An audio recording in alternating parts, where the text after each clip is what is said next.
നമ്മൾ കൊടുവള്ളിയിലേക്ക് പോവുകയാണ്. കോഴിക്കോട് ജില്ലയിലെ കൊടുവള്ളി LDF ഇത്തവണ ഒരു സ്ഥാനാർത്ഥി പരീക്ഷണം നടത്തുന്നു. Saleem മടവൂരിനെ മത്സരിപ്പിച്ചുകൊണ്ട് UDF PK ഫിറോസിനെയാണ് കൊടുവള്ളിയിൽ ഇറക്കിയിരിക്കുന്നത്.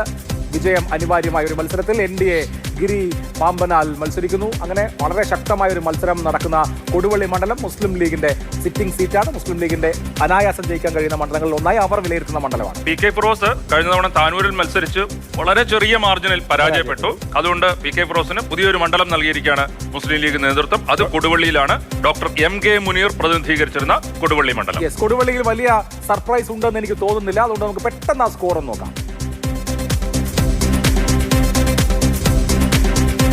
50% മുകളിലൂടെ 50.86, LDF 40.98, 8.16 NDയുടെ വോട്ട് വിഹിതം. 9.88 മേൽക്കൈ സ്വാഭാവികമാണ്, പ്രതീക്ഷിക്കുന്നതാണ്. സ്വാഭാവികമായിട്ടും അവിടെ എല്ലാ ഘട്ടത്തിലും PK ഫിറോസിന് മുൻതൂക്കം ഉണ്ടായിരുന്നു. അതൊരു UDF മണ്ഡലമാണ്.